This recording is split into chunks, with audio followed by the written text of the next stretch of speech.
This is Hidden Killers Live with Tony Brueski, Stacy Cole, and Todd Michaels. We're talking about the Ellen Greenberg case, a new medical examiner's report, if that's what you want to call it, that has come out that basically says, we were right, la, la, la, la, la, la, la, la, we don't want to hear anything else to say, and we're not changing anything. Thanks for your time. That's what we're discussing today. Bob Motta with us, host of Defense Diaries. Bob, when I think a lot of people, obviously you are from the legal world, so you know what these things do look like. And as you just recently said, it reads much more like a police report than it does a medical report. I think a lot of people, especially true crimers out there who may not be as versed in this, are going, well, we were expecting much more of a medical-esque report. Yeah. But there are aspects that do bleed into both of them to a certain aspect, but this one seemed to really go overboard in one direction. Why do you think it is that they're especially with no investigation, leaning into the facts of the investigation, which didn't exist to begin with? That, again, it just seems to be an insane overstep on something that didn't have a lot of data to begin with to base your medical opinions on, especially areas that have been proven to be falsely reported. I mean, it's hard to know, man. It's like you kind of touched on it earlier. It's either something nefarious that somebody in, high-ranking places is protecting somebody, or is it as simple as, the police department botched this investigation so badly that, they're worried about liability in terms of civil liability by the Greenberg family going in and saying, you fucked this thing up beyond all recognition and we're suing your ass, and it turns out to be a big windfall for the Greenbergs and a big hit to, the police which department. They are. Right. They are suing. And this report, and I want to talk about kind of what next steps are going to happen from here. This report basically does not reopen an investigation into this because it's stating it's still suicide. They would need to get undetermined or homicide as the cause of death for that door to be opened. It doesn't stop anything in the world of civil lawsuits, though, which is what is going on right now with the Greenbergs. They are suing the city of Philadelphia on this, and I believe there's another hearing, I think, today, technically on this, as we're recording this on the 14th.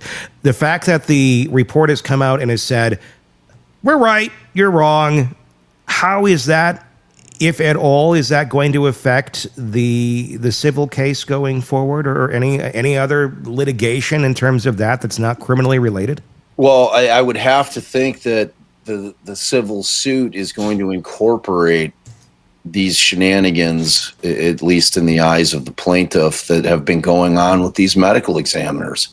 I mean, because the original guy flip-flopped, and I mean, he and that was, again, based on him getting different correct evidence in terms of the fact that the doorman didn't go up there, and that he wasn't escorted, and that he was in the hallway that doesn't have cameras alone for a period of time. And now I've watched this video, like we did a live on Ellen's case probably about 6-8 months ago. And one of the things that we were looking at was I found a video of the way that you can open and engage that lock.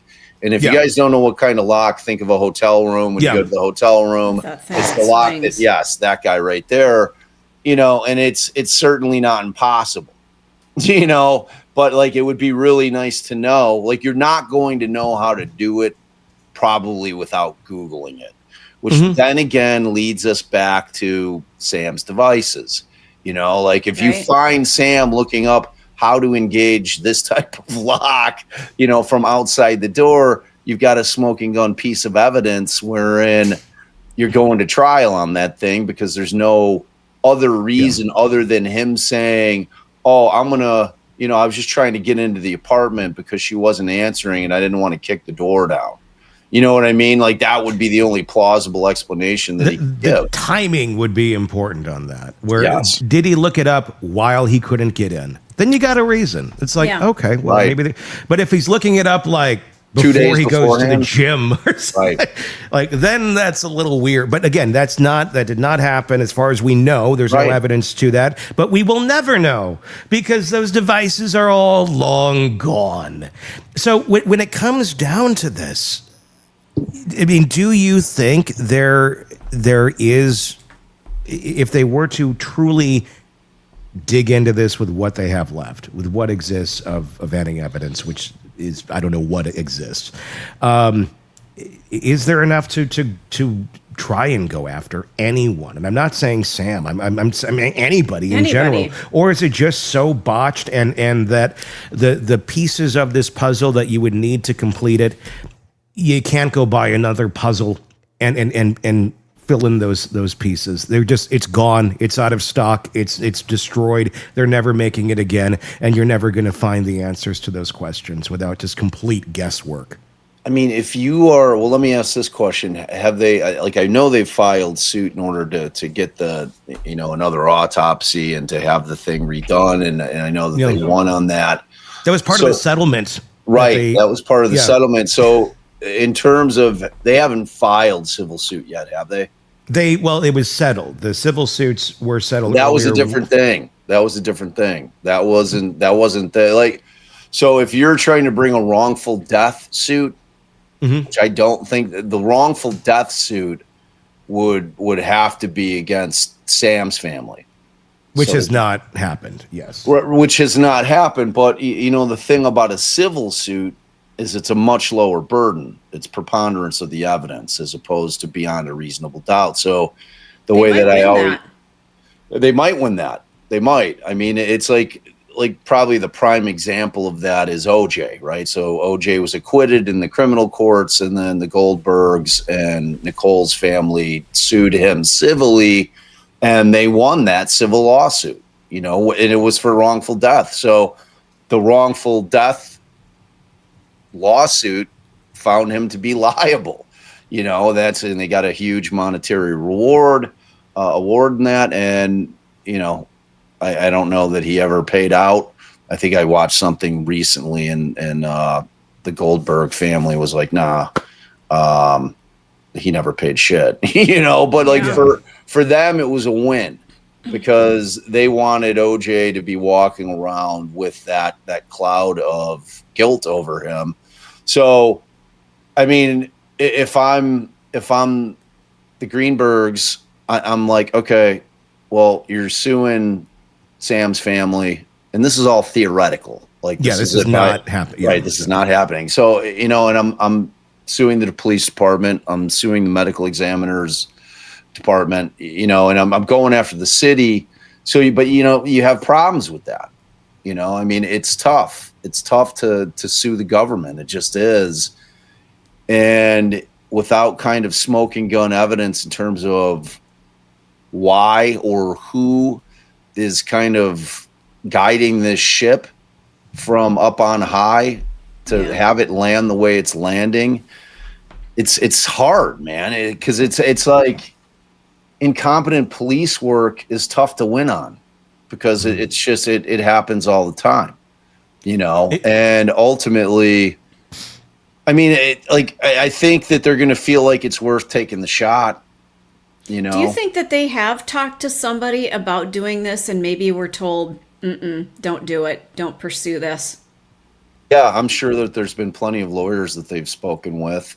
But, I think that the guy that filed the most recent one that resulted in this settlement, I mean, he's pretty adamant, right? I mean, like that would be your guy because you're going to get a civil attorney. Remember, I hate to make civil law sound like what it is, but it's a money grab. I mean, in civil attorneys who typically, in most civil cases, take cases on a contingency basis, which means they front all the costs for civil litigation, which can be very, very costly. In a case like this, you'd have to get a bunch of experts. You'd have to really do a ton of depositions. It would be heavy duty litigation, and you'd be deposing everybody and, trying to get access to records that probably no longer exist, and I imagine that there'd be a fair amount of civil attorneys that'd be like, man, I really want to help you here. But the fact of the matter is I don't know that there's an end game where I end up recouping my money. So, the other alternative is you do a hybrid fee agreement wherein you say, okay, well, I'm going to need you to cover all the costs of the suit, and maybe pay me some hourly. And then if we recover, I'll get a smaller percentage that I normally would, which would typically be a third. Mm-hmm. If it's settled, and then if you have to go to trial, it's typically around 40%. I've seen it higher, but so it's tough. It's a tough thing. You'd have to find that lawyer who was like completely with you, and then that maybe they're willing to sacrifice some money and some time, kind of like the concept of pro bono lawyers in the defense side of it. You get people that want to help somebody. I mean, it's kind of like that thing, because it's just not an open and shut case. Even with that lower burden, it's a tough case from the civil side of it, because first you have to show liability, and then once you can establish there was liability, it's like a two-part trial, really. So there's a liability side and then the damages side, which is the money side. And I would imagine the Greenbergs don't give a shit about the money. This is all about. They don't. They said they don't.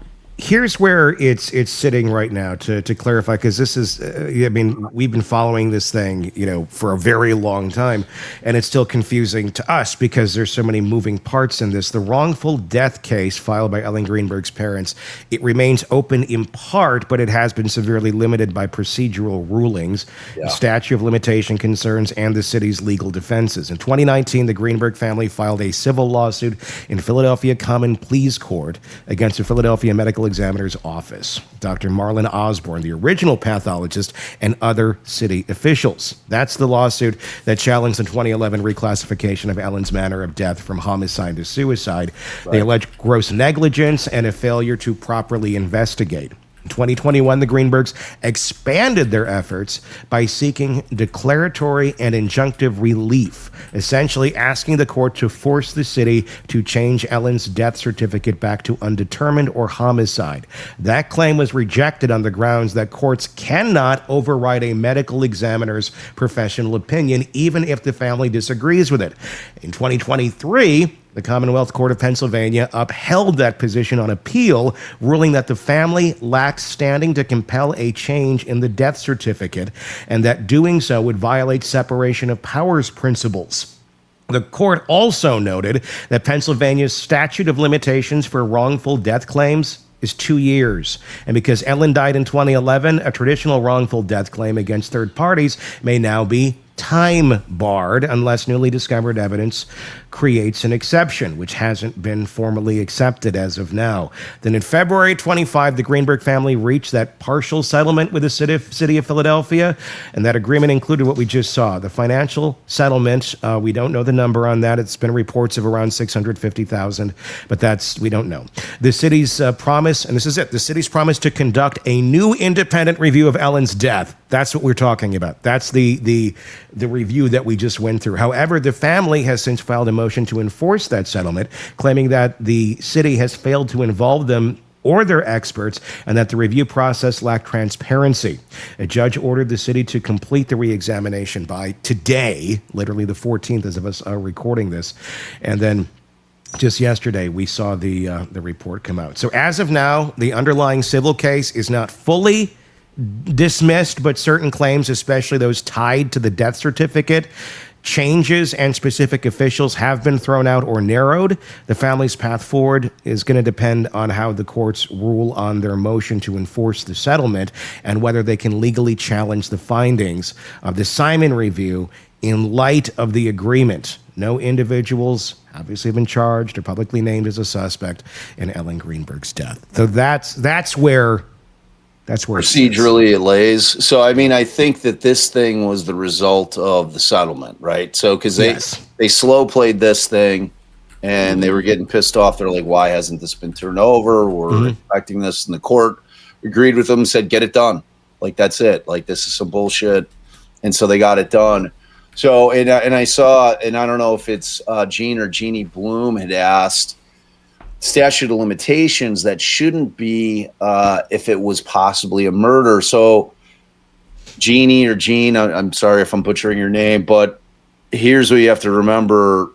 There's no statute of limitations on murder in the criminal world. There is a statute of limitations in the civil world. So you have to bring a civil suit for this type of wrongful death claim, as Tony was saying, in 2 years. It's the same in Illinois. And unless you find newly discovered evidence, or, it's something that you couldn't have discovered until the time that you discovered it. Okay. Let me ask you about newly discovered evidence, because there has been some new pieces that we've learned in the last last year, really. The security guard, the claim that's on one of the reports that Sam says that the security guard came up and watched him break down the door, basically. Yeah. Not true. That did not happen. Right. The security guard said, no, never happened. In the documentary, he's come out going, I don't know what happened, but I don't want to be represented in a way of something that did not take place. Yeah. So is that newly discovered evidence, Bob? I don't know. From the plaintiff's position, yes, depending on when he finally came clean, in terms of like he may not have even known. He didn't know. That's the thing. Right. He wasn't lying. Just nobody came and asked him. It was actually Brian Enton that tracked him down a couple months ago and asked him the question, because for whatever reason, nobody had done that yet. Yeah, I would argue that is absolutely newly discovered. You can't impute the incompetence of the police by never asking that question to the doorman onto a victim, potentially, of a homicide and their family. So, and in terms of the civil lawsuit, maybe if you're the government, you're arguing, okay, well, in terms of their investigation, and I'm talking about, Ellen's family and them hiring a private investigator and going out and saying, okay, look, I need you to go talk to this fucking doorman and tell me what exactly everything he saw, because frankly, that would probably be the first person that I would talk to. Mm-hmm. If I were a private investigator working for the Greenberg, it shouldn't have had to have been Brian Enton. Yeah. It should have been somebody who was like, okay, well, there's this whole story out there that Sam claims the doorman was up with him when he kicked the door in. Let's go talk to him.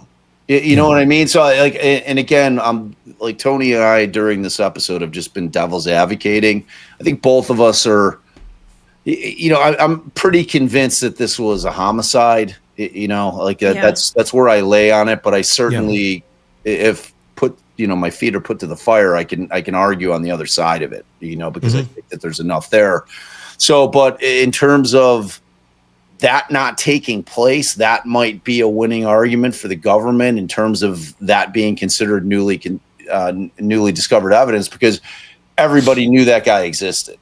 Mm-hmm. You know what I'm saying? And it was merely a conversation. And if you watched the documentary, he was a very forthright guy. Yeah. You know what I mean? It's like he was kind of unwittingly sucked into this thing as being essentially Sam's alibi. Yeah. I mean, if you're to look at Sam as the culprit here, I mean, the doorman was the guy. Well, I was there. Yeah. Now, that doesn't mean that Sam couldn't have gone up. And if he figured out this lock trick that we could Google right now, it's right there for you. It takes it takes a minute to do the thing, and it's one or two tools or something. It's not even tools; it's like a fucking piece of string, and it's like you could do it. It's doable. It can be done. It can be done. I actually wanted to. If I had that type of lock, I would have tried it. I've done it. My own door. Did it? How easy? It's doable. It's not hard. How long did it take you? Did you time it? I tried doing this a lot. This was like before I even knew about the damn case. I was curious because I had one of those in my apartment. Yeah. And I'm like, wonder how this would work. I'm like, I'm just curious. And I fucked around. I don't remember, like, 'cause it was years ago. I think I used like, I don't know, a stick or just something that I could throw in, that I could kind of manipulate it with. And it's doable. Yeah. You don't have to even do it the exact YouTube. There's ways of doing this. There's ways of getting past a lock like that. It's not an impossible task. Right, it's not a deadbolt. No. And clearly it wasn't ripped out of the wall either. No, it wasn't. So it's not an impossible. And here's the thing. We do see the damage on that the door on the latch piece. Very minimal damage. Sam has not been charged with anything. He's innocent as far as we are aware. You could do this from the inside too if you wanted to make it look like you really did this, that you really had to coax that thing open. You simply shut the latch and then you start jerking on the door, and you'll get a hammer and you'll pound it 100%. up. You'll get the exact same results. Exact same result. It doesn't mean he's on the other side kicking the thing Right. open. It means somebody's trying to make this look like something happened. Right. Now, I'm not saying that's what he did, but I'm saying it could be. And we possible. don't know the answer to it because we already now have a piece of evidence over here that says, he said the doorman was up there with him. And Well, why that's was he not lying? true. I want to know why he lied about this. Well, I want to ask this question too. I'm going to play devil's advocate because the police already effed up 50 other things in this. Who's to say they didn't F up that part of the note taking too? Oh. Yeah. Okay, fine. I hate that, but Who's to say? Because it's only in one report. It's not in all of them. Yeah. Who's to say that doorman, when it was being written, there weren't, intermingling things in their mind of, well, the doorman, because they did talk to the doorman while this was happening. Right. Why? So if I'm wondering if it was Sam said that the doorman was up there, or just one of the officers conflated it as, well, they're here together right now. They must have been here together when this happened. Doorman was there while this was happening. Or Boom, it's on or paper. Sam says it, and the cop just assumes because it's the doorman, and there's a person locked out of their apartment that the doorman, like it was an assumption thing that the doorman would have escorted him up there. Yeah, it's like.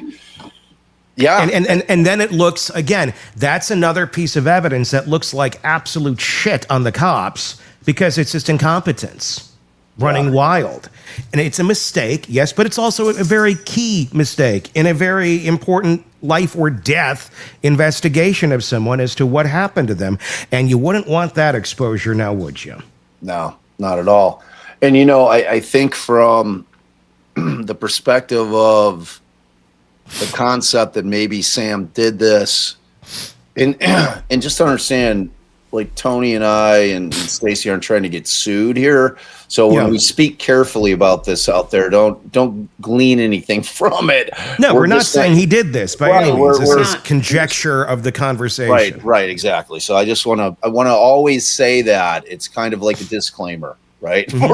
We always put a disclaimer when we're talking about a case like this. So, but in my world, if Sam's the guy, it happened exactly the way that you said, is that whatever took place. Now it's bizarre to think that he would have gone down and worked out after he had done this, but it seems to be that would have to be the case.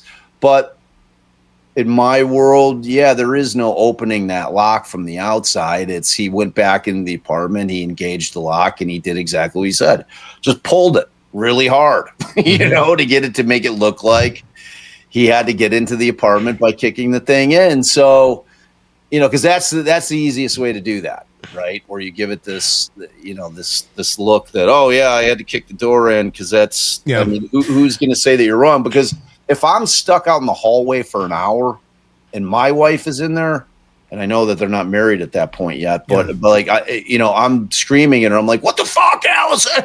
What the fuck? Pounding on the door to where neighbors, like all of the neighbors that are home, which I'm assuming was a majority of them with the storm, like bearing down. They're all snowed in. Right. They're all snowed in, are coming out and poking their heads out into the hallway. Well, why weren't there other people helping too? Because this is his person. and she's not responding, he should have been fucking frantic. Right. And Well, here's the deal. He was going up and he was going, he took an hour to get into the damn apartment. And there's two ways of looking at this. And when I was watching the documentary, I thought it did a really interesting way. Here's what I gleaned out of it was he made a big scene. The hour prior trying to get in, he talked to the doorman. He talked to some other people. He made it aware. He made others aware that he could not get into his apartment, and he was going to effing break the door down. I believe that's what the quote was, or something of that nature, to the doorman, because the doorman could not leave his post to go help. By law, the only thing he could, or by the building standards, the only thing he could do was if the police came, that he could move and leave his post. Well, and some people in our chat he didn't leave have said, until then. So that being the fact, Sam did make a scene. Now you could look at it two ways. Was Sam making a scene so it looked like he was concerned and he was trying to get in, and so others would be aware? Or was that Sam just being genuinely a human being that's concerned and trying to get in, but not thinking the gravity of the situation was where it was, that maybe she's asleep, maybe maybe there's a way to get back into this apartment without causing damage to the apartment? Then why didn't he call the authorities versus his family? Because if I'm frantic and I can't get to my person, and God forbid they're, having cardiac arrest and are on the kitchen floor, I'm going to call the authorities. I need help getting in there. I'm not going to call family and set my alibi. No, and that's the other part of it. That's the part, then you add that aspect in. So that you have all these things that could make logical sense and how a human being would react. Why you'd be calling your attorney uncle when your door is locked and you can't get, it doesn't seem to be time to call your attorney uncle. Like, the door's locked. I'm not quite sure why I'm not able to get in. I would think, I don't know, I'd be calling a locksmith or something. I know someone. I call the fire department. They can bust down the door. I'm not calling familial legal backup. I have a real world example of this. Now, wasn't alley wasn't inside the apartment, but I had gone down to the Jersey Shore, and my in-laws have a condo down there. So, and I had taken, it was around Father's Day. It was 2 years ago. I get down there. It's a building. There's a doorman down there. It's pretty well regulated in terms of, there's always somebody down there. I get upstairs, I have the key, and I open it and the door won't open. Like I can't get it open. I'm like, what the fuck, man? So my first call. Now again, I don't have my loved one in there, right? Like, and I haven't been gone for an hour, because I would have done the same thing. I would have pounded on the door. And in that situation, remember, the door opens about 2 inches. So Sam, in theory, to kind of to put away with the concept that he couldn't have woken her up. Like, I'd be yelling. If I thought that she had fallen asleep, I would. I'd be like, yo, yelling through. Are you wake up? Are you asleep? What the fuck? I'm stuck out here. I'd be getting increasingly irritated. So in my situation, I call my in-laws right away. And I'm like, because my first thought is, I don't want to break this door. It's like, I think it seems like it's stuck just enough to where I could probably do a shoulder bump pretty hard and get the thing open, because they didn't have, it wasn't the flipper lock thing. It was like something was stopping the door from opening. I'm like, what? Like, is there something behind the door? It was really weird. So ultimately I go down and I ask the people in the building, I'm like, what should I do with this? And they're like, you should probably call a locksmith. So the building wasn't taking any kind of responsibility, because they are condos, right? You have ownership. It's your responsibility and I think that they would consider the door to be your property.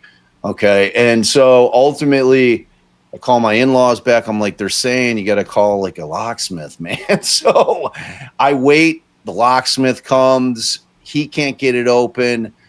And then ultimately, we have to ask my in-laws, we're like, can we just like kind of, Katie, borrow the door? Can we just, shoulder this thing or kick it open? And ultimately they were like, yeah. And it turned out it was like the screw from the plate had like over time worked its way out to the point where it was stopping the door from opening. So the plate where the lock goes in, one of those screws had popped out or had like worked its way out. So, in this situation, I just think that, ultimately it's never not going to be suspicious. Right. You know what I'm saying? It's never not going to be, because of all the things that we've been talking about. You know, the untimely, bizarre phone call to the uncle when he can't do shit for you. You know, the fact of the matter that nobody's up there and Sam lies about having the doorman with him. I mean, to me, that's the thing that bugs me more than anything else. And I disagree, Illuminating Inc. I do think it's bizarre. I mean, unless you've murdered somebody or unalived somebody, like how you would respond after that type of event is something that you won't know until you've done it. Now, I've been practicing criminal law for a long time, and to just say, oh, yeah, no, I don't think it's weird at all. You know, this guy just committed a brutal murder or unaliving and went down to the gym and worked out for an hour pretending. I think it's, you know, I understand, obviously, the concept of wanting to create an alibi, but it's still weird. A very weird thing to do. Like, the whole everything, Sam's perspective. Yeah. The thing is, the whole case, if you were to go from, did he have something to do with this? A lot of it doesn't make sense. Like, why? You know, I could see there being an accident. I don't think, it doesn't strike me as a brutal murdering type individual. Yeah. You know, but again, a cover up of an accident. Is that going on? Or is it a cover up of just really horrible police work? Or at the end of the day, did she do it? Is she the 0.001% that does unalive herself by stabbing? And it is what it is. I was trying. And nobody wants to believe it because it looks really freaking weird, and that's why we're talking about it right now. Right, and I like the fact that we're trying to test both sides of it. You know, because it's become a very one-sided conversation, and I understand why, and I'm not in disagreement with it being a one-sided conversation, but if you're being intellectually honest, you have to test the propositions that each side is putting forward. And, you know, I mean, for me, I ultimately land on the fact that I don't think that she unalived herself. I just think that there's too many strange things, and it upsets me that law enforcement didn't do a real investigation here. Yeah. And, you know, I mean, that's never going to not be the case. I mean, they fucked it up. And if we could just get let's look at this. Let's truly investigate this and come to our conclusions, not bureaucratic bullshit. Right. Because that's all we keep getting. Which is what it feels like. You know, it's what like, it is. Yeah. And it's like, and you're never getting a good answer from somebody on the bureaucracy side as to why.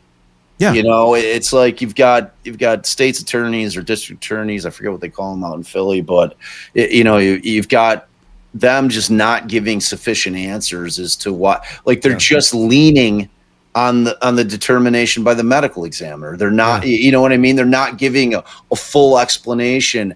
I mean, if it were me, if I was elected to the lead prosecuting attorney in the city of Philadelphia, I would say, you know, here's what we're going to do. Like, I know what's going on with this thing, but we're going to reinvestigate it one more time. We're going to reopen it up. We're going to do as full of an investigation as we can with what we have, whatever evidence that we were able to gather in our limited investigation on the front side of it.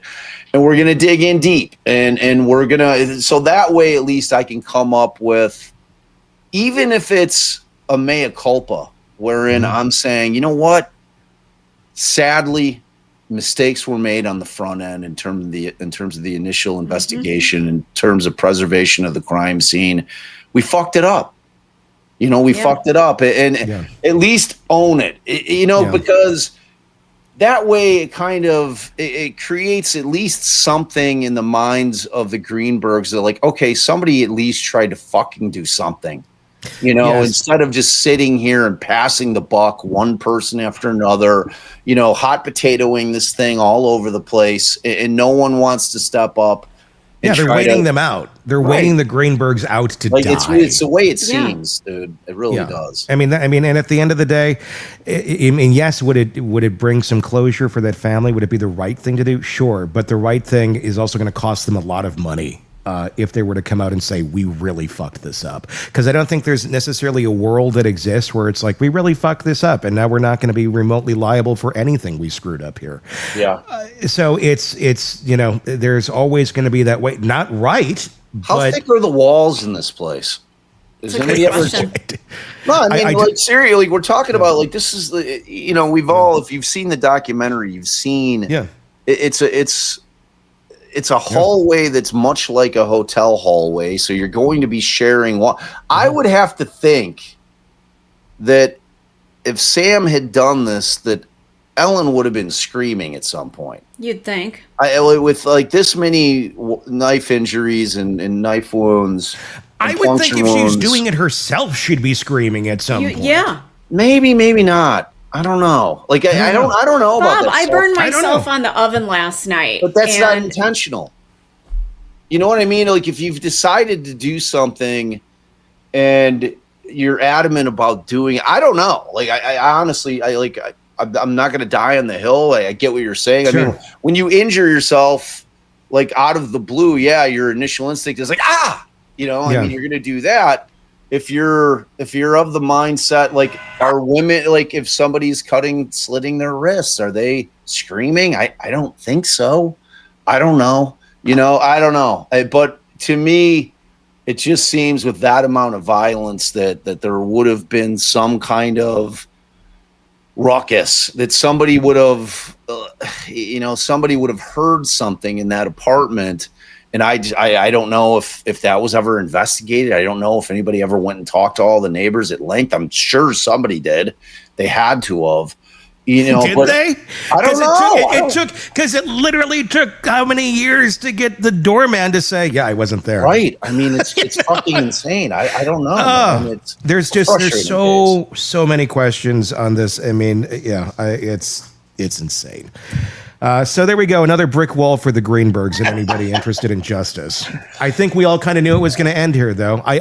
Nobody expected. Oh, you're right, guys. We really screwed this up. Let me give you the real report. It's been sitting under Lenny's desk the last 14 years. Yeah. Just found it. Yeah. Unfortunately, that's not how it works. Bob Motta. Hey, but before you end it, I'm sorry, man. Like the next time you have Siobhan on, ask her in terms of the medication she was taking, because that's always an X factor for me. Yeah. All right. So that's always an X factor in terms of like, I see what they are. I know that the clozapam is like kind of it's an anti-anxiety. I don't know what the other one is. I haven't Googled it. They're very common. Everything that she was taking was very common. I mean, honest to God, a lot of it's like things I've taken over the years, or many of us have. And it's like, I mean, obviously, either of them psychotropic though? Like, are either? I don't know off the top of my head. How do they interact with one another? Is it, it's like I always want to look at medications that people are taking because I don't trust big pharma. You know what I'm saying? But at the end of the day, could anything, be possible? Yes. It's kind of if you're allergic to this medication, don't take this medication. Well, right. It may cause your testicles to fall off, that kind of thing. I think they can do anything technically, but was this some sort of dramatic interaction of drugs that would have been standout? No. It was not. It was very common. Or something that you would have seen a buildup from. Because it's like there's a case that I'm going to be relooking at, and it's a horrific case, and it's an Illinois case, and it's a family annihilator case, and it came out after Christopher Vaughn was tried, and he was seen as the absolute monster because he was convicted of killing his wife and his 3 kids in the car.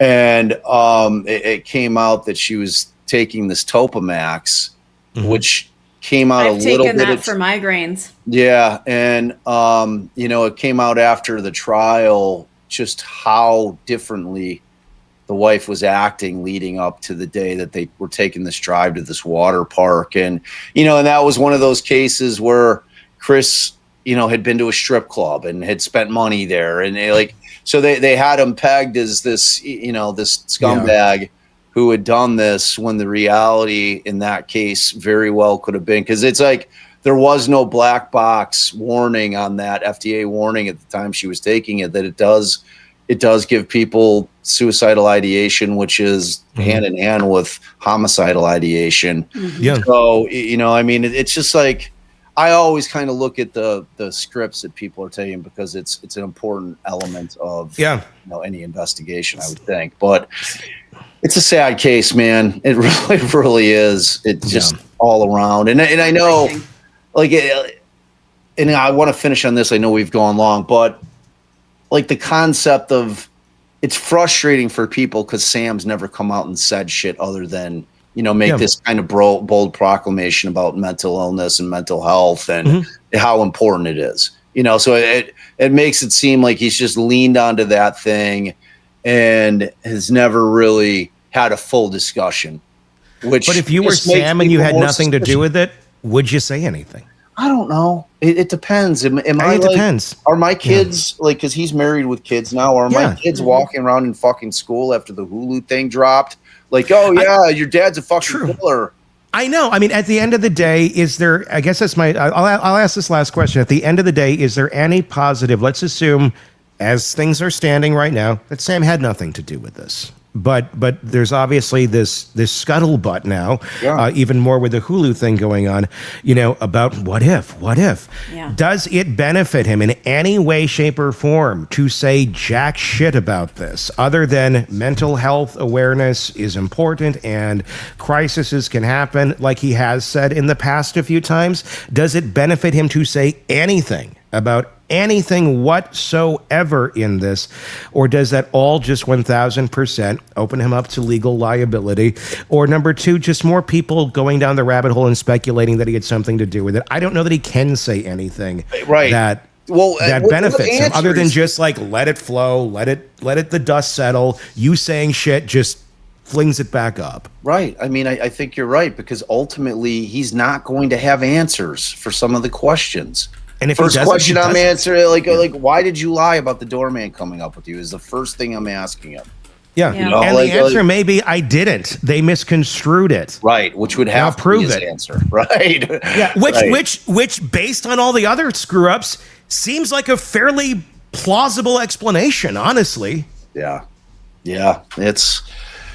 I feel terrible for the Greenberg family. It's just it seems like it's one of those things that they may never get an answer, and just one of those cases, man, that will always be unsolved, or just kind of lay where it's lying, and they'll never get any kind of true answer, which is just sad. It's sad. It is.